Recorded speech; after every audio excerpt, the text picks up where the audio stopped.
Awaken Beauties, finally, it's here. The truth to empower women to true inner beauty through a healthy mind and inner biology. I am your hostess, Cassandra Keel, a 20-year salon owner, organic beauty product formulator, positive mind management, and clinical hypnotherapist. And I am here to help you stay sane, get sleep, and bring your sexy back.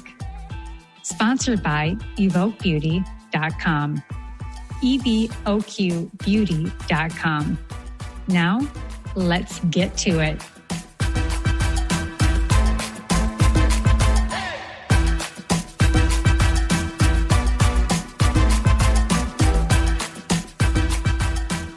Welcome to the Awaken Beauty Podcast. I am Cassandra, your neuroenergetic ADHD coach and clinical hypnotherapist, and I am so delighted to bring you to today's episode. Now, before we begin, we can all agree that there is absolutely no doubt that our fast-paced and frenetic lifestyle, coupled with a polluted environment, leaves us at the intersection of a perfect breeding ground for mental instability.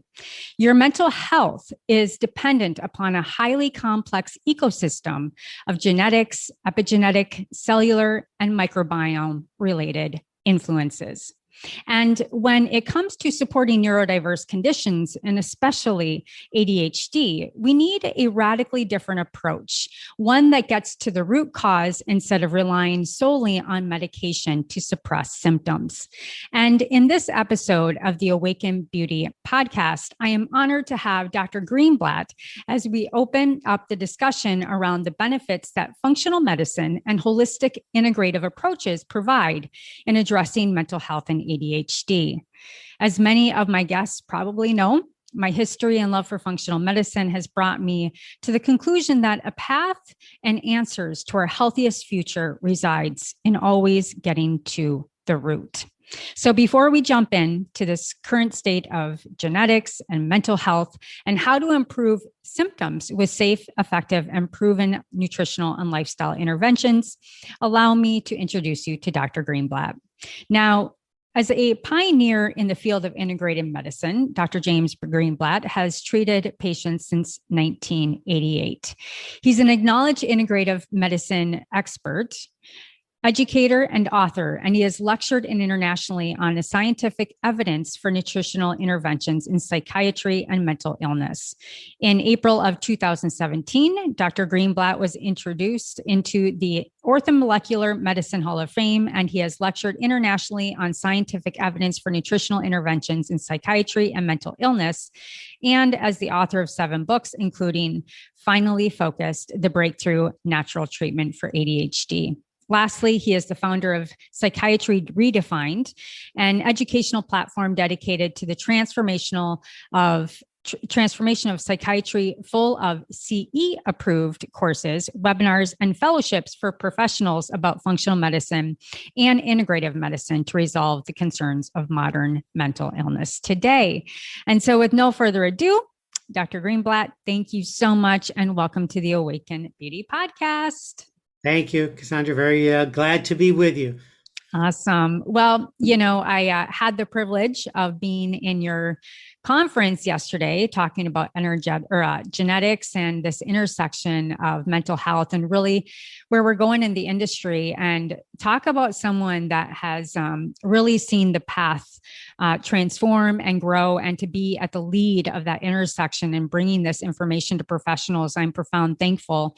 I've been nerding out for probably a year and a half on your different information. And so there's a plethora. So, I think as mentioned in the introduction, we are definitely at a pivotal point right now with mental health in the world, with everything that's going on, is really kind of something that we really need to pay attention to. So as we open up, I'd just like to hear a little bit about how and where you've seen the industry back from where you started to where we're at now with the tools that we have.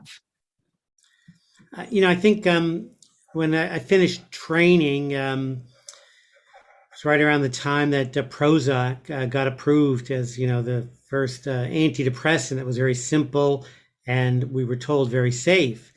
So it really changed how we thought about mental illness and depression. We had a pill that could change personalities, treat depression. We stopped, a lot of the psychotherapy, and it was a pretty dramatic shift in the culture.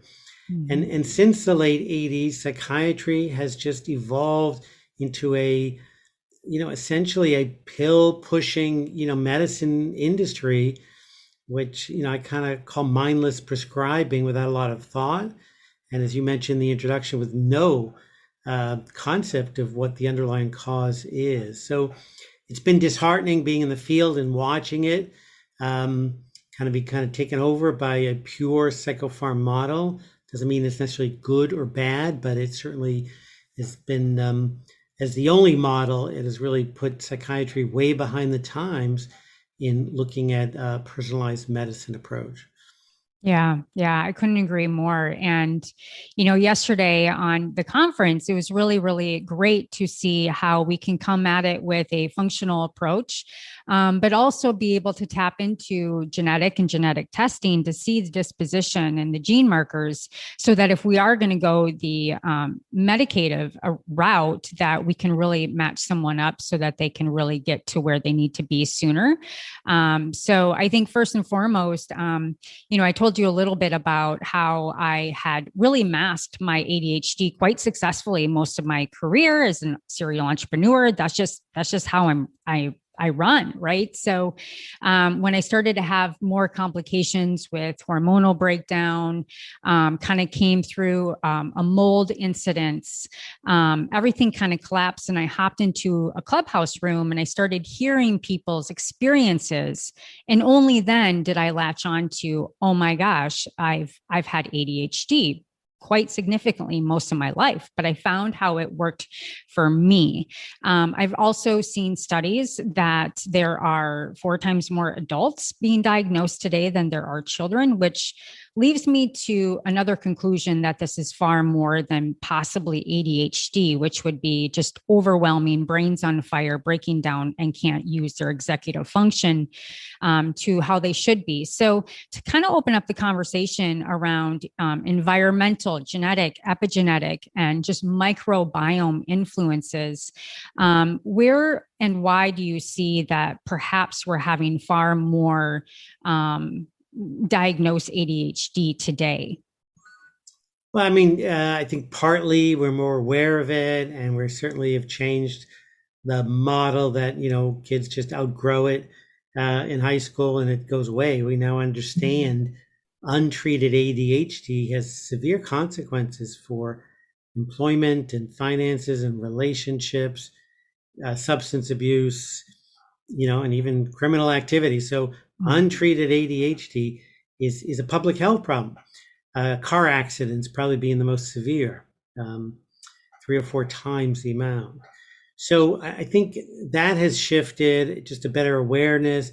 But, I agree there are many parts of consequences of health which would affect attention and sustained attention that people would consider the diagnosis of ADHD. So I think it's a combination of many environmental, nutritional factors that cause individuals to suffer from attention and poor impulse control, but also I think the fact that now people can make the diagnosis of ADHD in adults has also changed. Yeah, absolutely. And, I think to kind of step into that, I think there's all these different things at play. And one of the things that you have so artfully been able to bring to the professional industry is really the breakdown of genetics, just to rest assured, ADHD really truly is a biological, genetic, and it is a disposition. So, the increase could be many, many factors, but, nutritionally, the microbiome, different nutritional deficiencies, specifically with kids and adults.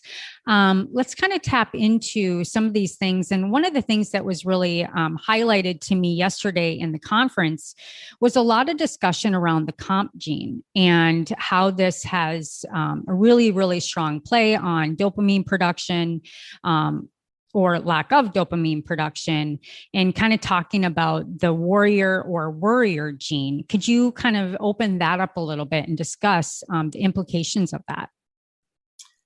Sure. The COMT T gene is one of many genes that people are now talking about that affects how individuals metabolize a neurotransmitter called dopamine. And dopamine is one of the neurotransmitters that we're trying to support with ADHD to help with motivation and sustained attention. So people have different variations of this gene, and the variations affect how you metabolize dopamine. So if you have one variant called the VAL-VAL, you metabolize dopamine very quickly. And for some individuals, they're looking for dopamine. And those individuals, we have found research over many years, those individuals also do better on a stimulant medication, on the stimulant medicine we use for ADHD.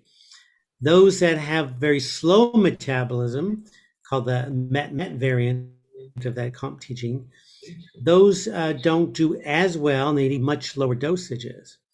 I think the nutritional kind of understanding of looking at these genes, because psychiatry is primarily focused on the pharmaceutical interventions. There are also kind of nutraceutical interventions, and we can support dopamine by amino acid precursors and vitamin mineral cofactors as well. So someone with a COMT VAL-VAL would do better with some of the dopamine precursor molecules as well.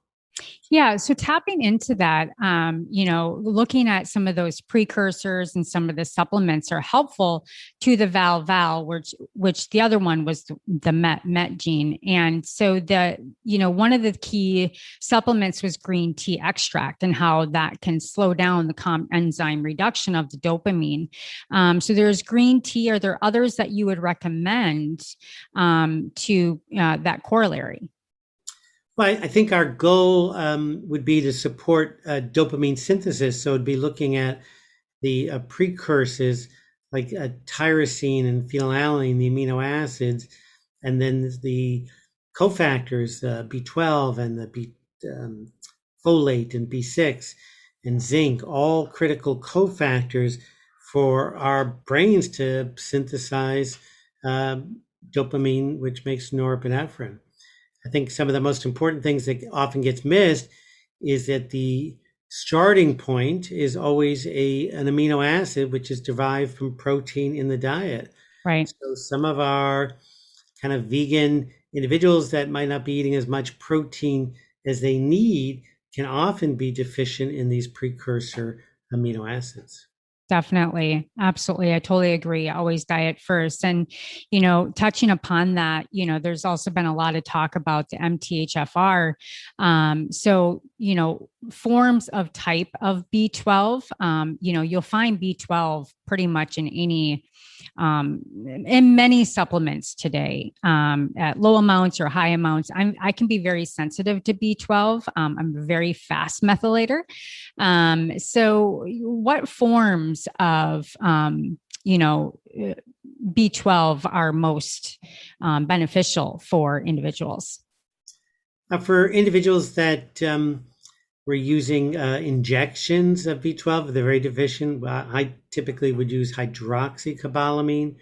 And for those individuals that can take it sublingually, I often use methylcobalamin. And if someone is sensitive, you would pick that up right away, and we can switch to hydroxy or adenosine, which are, easily assimilated without that, sometimes that stimulation.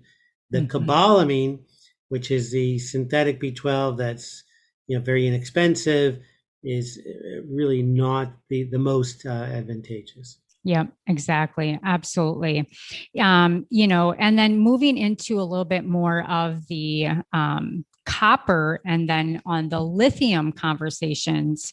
I remember back when I used to do hair mineral analysis, just the importance of copper, too little or too much. Same conversation around what you've really brought to light around the conversation with lithium, too little and too much, whether it's anger or agitation with copper or lithium, same issues. And so, you have done extensive research around the levels found in water, in water fountains with children. And, there's many nutraceutical companies that sell 1 to 5 milligrams of lithium. And I really love how you kind of broke the Cinderella story open. Can you share a little bit more about these different key nutrients and supplements such as lithium, zinc, copper, seen and correlated with ADHD? Sure. Lots of information, but to summarize, I think that the zinc deficiency or that relationship between ADHD has been studied for 30 years. So adding zinc to stimulants was helpful. Kids taking zinc benefiting. So we've had pretty good research over the years, but nobody really looked at why zinc would be deficient. And it seems quite clear that many of these kids have elevated copper. Copper is in the pipes, the water pipes that go to most of our homes. It's in the environment. So having elevated copper is a very, very common form of ADHD, particularly the irritable, aggressive, impulsive kids. It's easy to assess with a hair mineral test. It's easy to treat with zinc and grapeseed extract, which helps kind of bind the copper. So assessing for copper toxicity is critically important. The earlier you can do it, the more help we can provide these children. The lithium story is much longer. Lithium is a pharmaceutical, and people get scared that it's a drug and there are side effects, and absolutely we have to be cautious of the medication. But what people aren't as aware of is lithium is a natural mineral in our water supply. It's been around since the earth was formed 4+ billion years ago, and it's in tap water, and it's essential for brain function. And we don't understand all the mechanisms, but what we do understand is pretty impressive.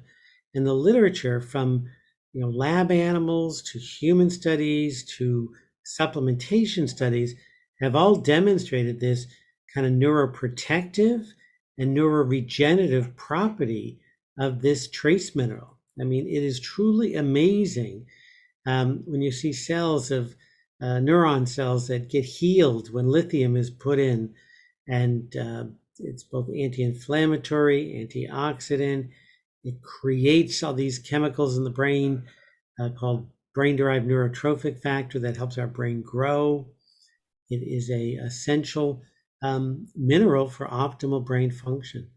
Yeah, I loved the research specifically around the BDNF and the regenerative properties in the brain with lithium. And many of these components were made of them, and they are essential. And we definitely, because of the soil degradation and microbiome and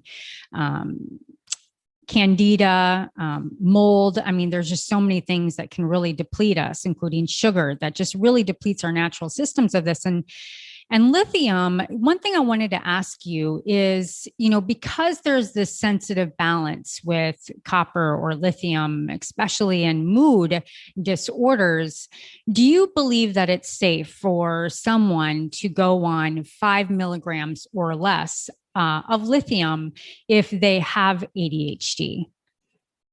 Yeah, we have found, been doing it for 30 years.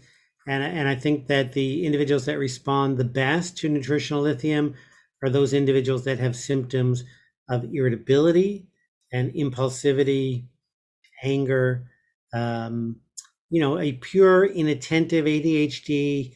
It's 50-50. It's not as consistent. But those irritable, angry, impulsive kids that feel terrible after they kind of react to a situation, there we have found lithium to be incredibly helpful. We start off at the lower dosages, so a milligram, not 5 milligrams, because the research is getting clearer that these very tiny doses have effects, and some of the research are micrograms in the water supply that had effect on mental health and mental illness. So I'm always start recommending people start at 1 milligram, not 5 milligrams, and then titrate up to 2 milligrams if needed. Got it. And a lot of the supplements on the market start at 5 milligrams. So I just wanted to make that note because, whether it's a tablet or a capsule, powder, or what have you, to really make sure that you start as low as possible. Correct? Yeah, there are a few companies now that do have the 1 milligram. Okay. That's making it much easier. Pure encapsulations as the 1 milligram now. Awesome. And, another thing that I was curious about your opinion on, just because we are in phase 2 studies and it's really the talk of many psychiatry offices is the conversation around psychedelics and mushrooms and using low dosing and microdosing. Do you have a certain opinion on it, and where do you see that integrating into your practice? And is this something that you're interested in bringing in the future? I don't have experience in our practice or in the hospital I work at, but I've spoken to enough patients that I've known over time where they were quite clear of the benefit. And so I do think there is a place, in psychiatry, in our toolbox for psychedelics. I do think things are getting a little overblown because, as you know, if someone is deficient in vitamin B12 or has mold toxicity, or has Lyme or trauma, we could list 100 things that you just wouldn't want to use psychedelics for. Right. And I think our enthusiasm is, I think, getting a little blinded both by money and the kind of sex appeal of psychedelics. And I think it's kind of going to distort the positive benefit that it could have for some individuals, particularly around chronic depression. Yeah, I really couldn't agree with you more, especially as a clinical hypnotherapist. The amount of, and this is, I'm using this broadly with ADHD is, before I started going down this path, I worked with a lot of individuals with general anxiety and depression and low T trauma and a lot of big T as well. But when I look back and I correlate to the clients that I worked with, many of them that had ADHD, when I first got into hypnotherapy, my hypnotherapist said that, I don't believe in ADHD. Now, I disagree with that because I absolutely can see through the genetic markers and through the experience that you've had and others and myself that it is a serious biological genetic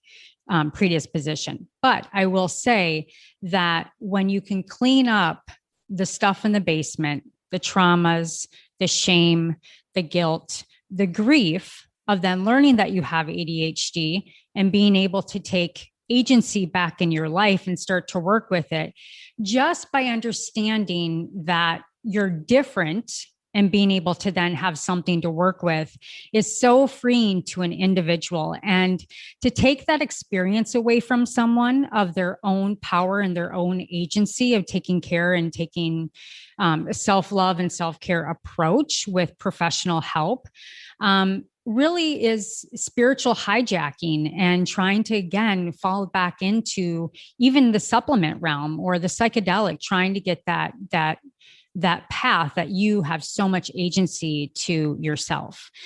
So I appreciate your position on that. And I really do agree. I think it's exciting. I think it's wonderful. I don't think that you should go and find a shaman whose name is Trina that just got, a 3-day weekend in shamanic healing and then go on a trip. But, that's up to the person. Right. Yeah. So awesome. So, a couple things that I think would be really important also to talk about is just the power of testing and genetic testing. There are different different tests that we can tap into. So I know that the allergy tests and what you often speak of as getting something correlated to an IgG test for allergens and food allergens. Also the oat test to measure the gut and yeast production, gut microbiome, and then also genetic testing. So can you kind of give maybe one or two areas where somebody's just starting to walk into the functional medicine world or wants to work with a practitioner, what are some of the key tests that you would say would really get someone the most data? Because a lot of these things are out of pocket that you would suggest to someone just coming across this realm. Sure. I think some of the simple tests that most insurance companies would cover can be enlightening, and those would be things like iron, lead, magnesium, vitamin B12, folate, Yep. vitamin D. Yep. Those all can be assessed, and if you have health insurance, those would be covered. The functional medicine test, I think the hair mineral analysis is critical for both heavy metal toxicity as well as low levels of lithium, magnesium, and zinc. Yep. I think the organic acid is very helpful, particularly looking at the gut. I think it's important to, if possible, I look at levels of essential fatty acids and essential amino acids, often deficient, even regardless of dietary intake. Yep. So those provide me the biggest overview to be able to kind of support some treatment plans that are more personalized for that individual. Yeah, absolutely. That's great. And you're right. I think you can get a lot of those biomarkers just from your regular doctor. So that's wonderful. So great. The last thing I wanted to kind of talk about was just specifically around women, and I know Dr. Felice Gersh has worked with you. She's done some seminars with your cohort. Respect her highly. She just did a piece on PCOS, I believe, with your group. But then tapping into some of the nuances around ADHD and specifically for women, like I said, they're very good at masking it, but the result of their life is very sad. I've heard quotes of 1 in 4 women will attempt suicide versus the 1 in 34 neurotypical. Like I quoted, 4 times more adults are being diagnosed than children. And so we just have a lot of different stressful components specifically for women that they deal with on top of hormonal issues. So can you share a little bit about just your experience with women and ADHD? I mean, this is hormonal. We see a lot of inference with eating disorders. There's a lot here, but if maybe you could just share a little bit about some words of hope for women with ADHD. Sure. I mean, I think we got to go back though, because I think where we missed the boat is with young girls. Yes. Because the boys more often are hyperactive and impulsive, so they get noticed, even if it's for negative attention. They get called. Parents get called. They're not doing well. They have behavior problems. The women, the girls, might just have an inattention, and the impulsivity might be less. So right. They often get missed in grammar school. And then some of the symptoms of ADHD might manifest itself in social relations and eating. So poor impulse control, emotional eating that can trigger eating disorders. So we know higher incidence of ADHD in both a binge eating disorder right. and obesity. I mean, the numbers are high. So, I mean, that's where it's missed. And I think training clinicians to understand that ADHD can occur in women. The symptoms might not be as dramatic, but we have to ask the questions. And just because they're getting A's and B's doesn't mean they don't have an attention problem or struggling with ADHD. Yeah. And then as we get through college and young adulthood, the symptoms and sometimes the problems get magnified. And there we start to look more carefully at substance abuse, to self-medicate, at eating disorders, often also to self-medicate. Starvation is a wonderful way of treating most psychiatric illnesses. And so the women get misdiagnosed, undertreated, and then self-esteem usually is the one that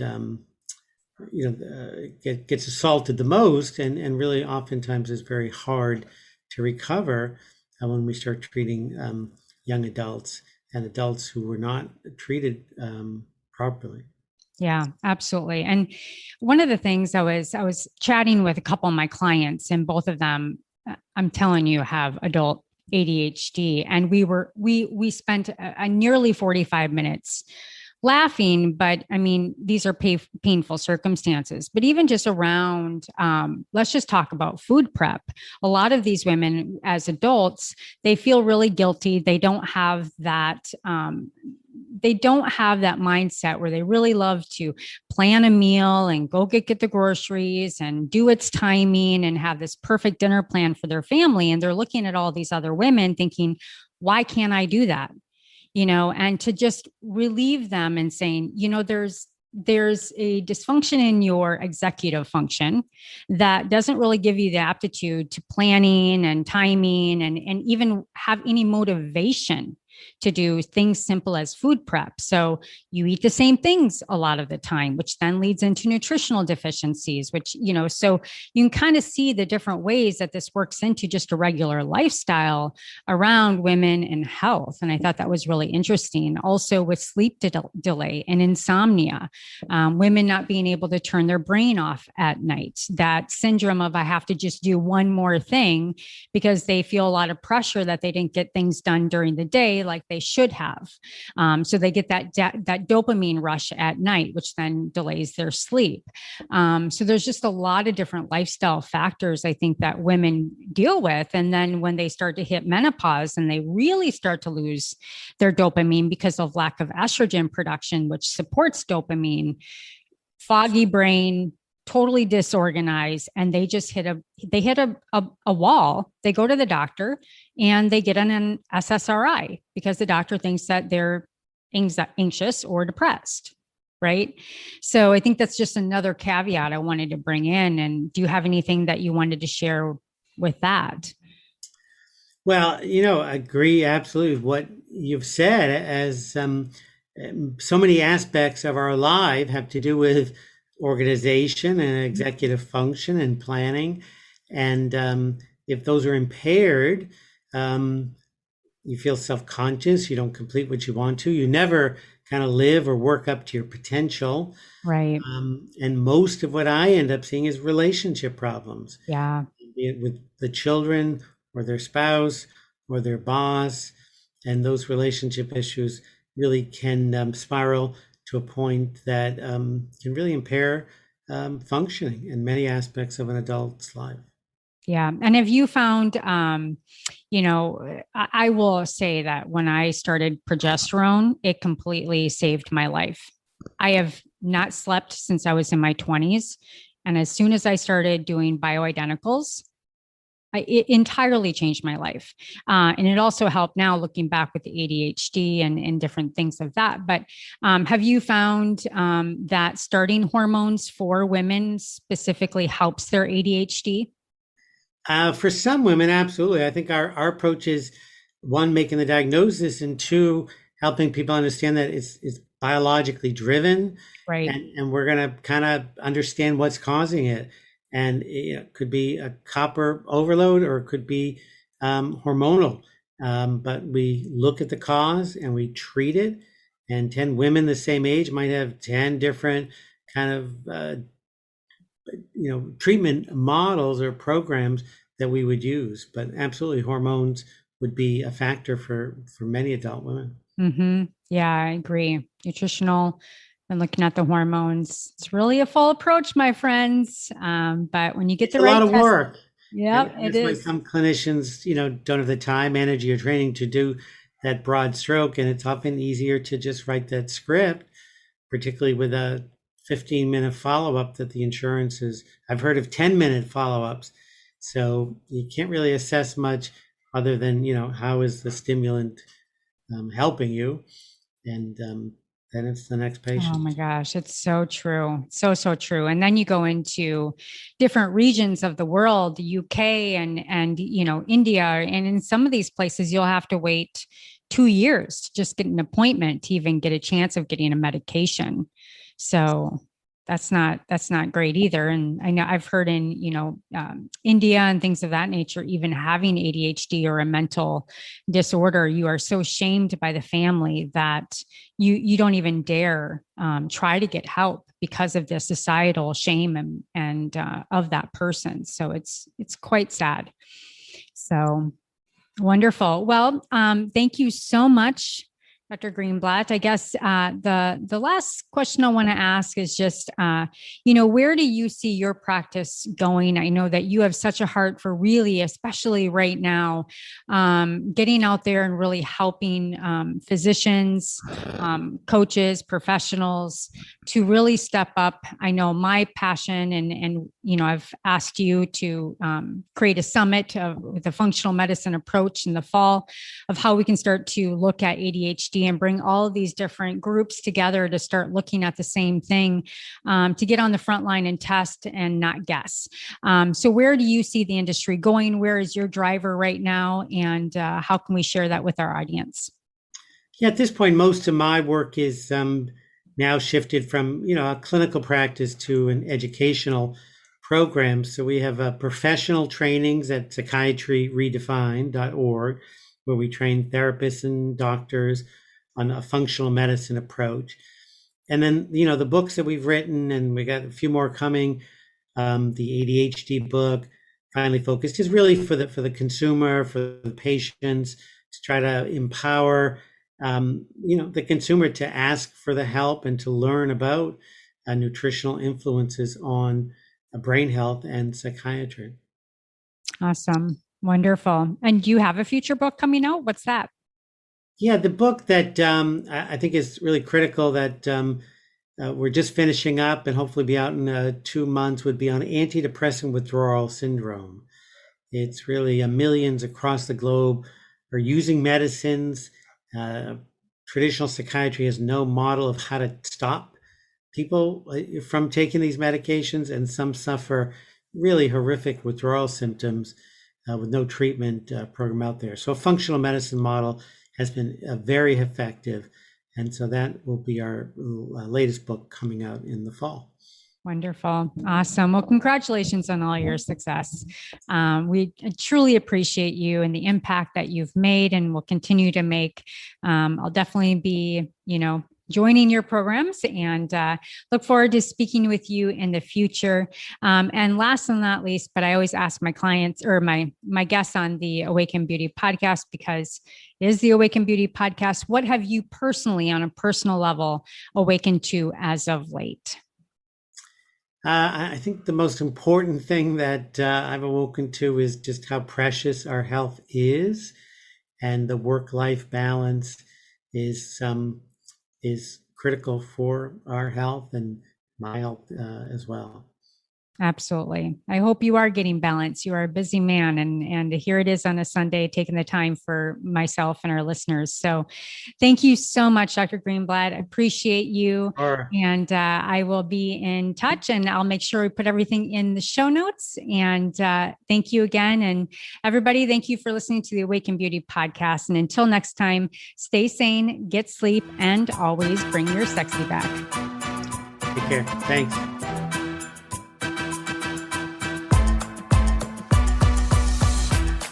Well, hello, Awaken Beauty. Thank you so much for joining the show today. Were you inspired?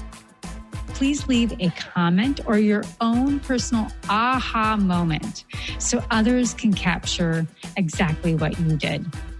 Also, please like and subscribe wherever you listen to your favorite podcasts. And if you're interested in high quality natural products for your hair, skin, and wellness, including organic CBD, please visit evokebeauty.com. Again, that is evokebeauty.com, evoqbeauty.com. And until next time, darling, stay sane, get sleep, and bring your sexy back.